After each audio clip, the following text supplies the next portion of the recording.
See, look at that. It's crumbling to dust. Yeah. And that should be like, these should be green leaves. Look at that. Oh, Just,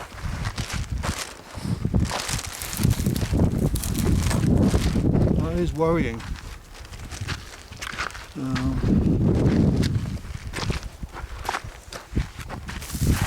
And this is dust.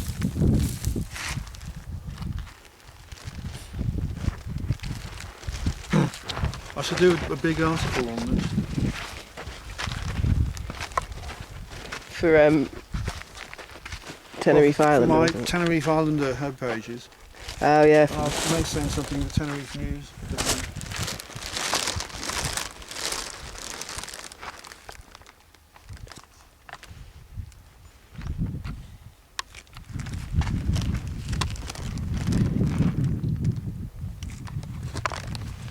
I was in Tamaimo yesterday, and the prickly pears down there were all wilting, and Really? and the house-leeks, which have got fleshy leaves on, Yeah. were curling the leaves over and looking terrible. You know.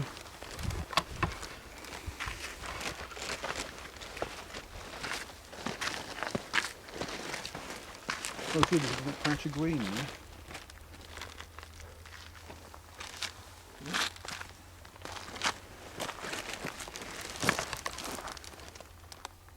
It's a different plant.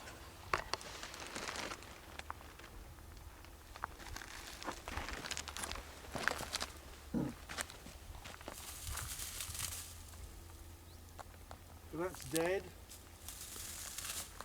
Yeah.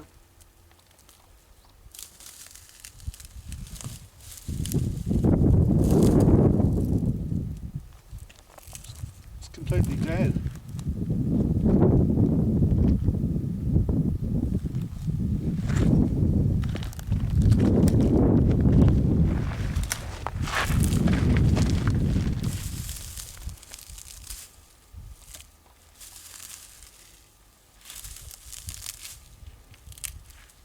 To be honest, I can't see how this plant can recover. Because I'm going down quite far there. That's all dead. There's no sap in the stems at all. So you know, even if we had some rain like tomorrow, you know, that's not going to come back there. Maybe that will there, but.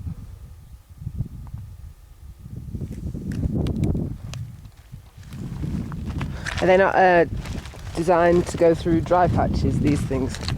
Yeah, in the summer. Right. And that's the problem, that they should have a dry patch in the summer, beginning of autumn, and then October, November, December, they should be getting rain. And then they should continue getting rain all the way through till the spring. And then they sort of absorb that in and carry that, and then that should get them through the rest of the year. But if they haven't had that rain, they can't, you know. Yeah.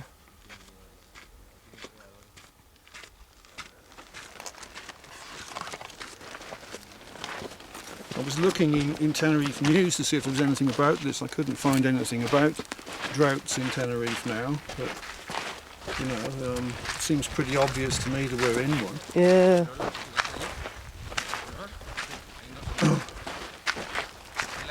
Look at that since. There's no sap in that at all, it's dead.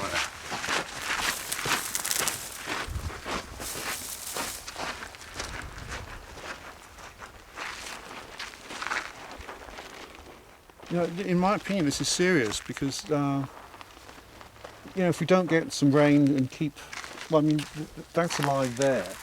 Yeah, I mean, you can see the leaves are there, that's alive.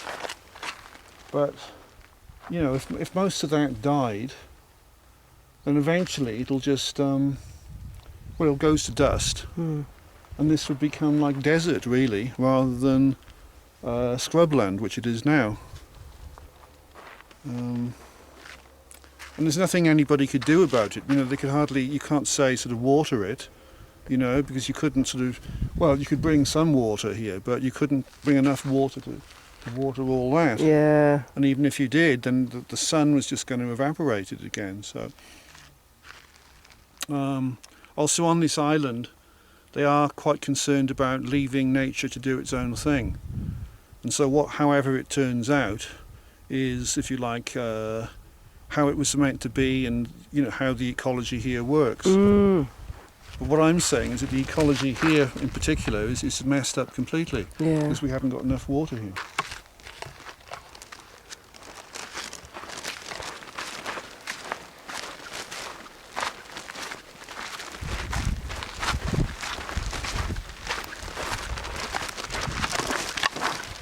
That's good.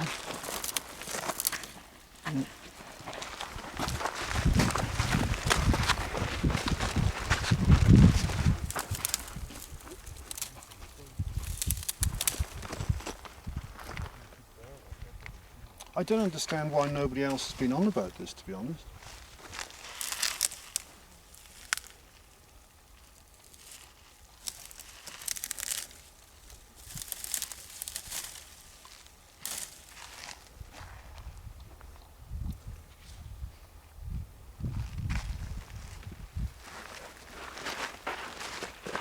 But something I can say, which is on the documentary that I told you about, from the heart of the world, about the Kogi, they're up on the peak of the Sierra Nevada de Santa Marta, and Alan Ereira, the man who's in charge of the program, who made the program, he is sort of sat there, and he's with plants like this, and he's saying that these plants should be green and should be growing, and you just break them like that and they crumble and they're dust. And this was, I think, 1990, or maybe even earlier than that.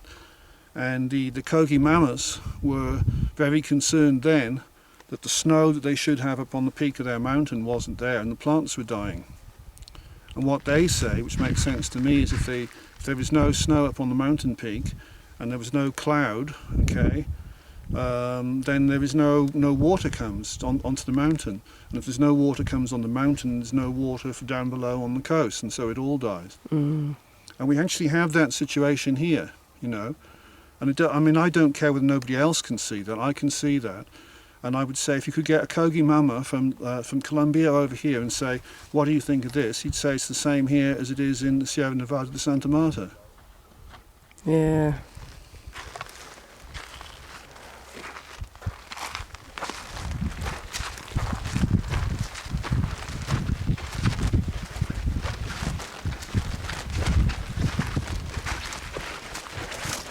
Have a look at the documentary.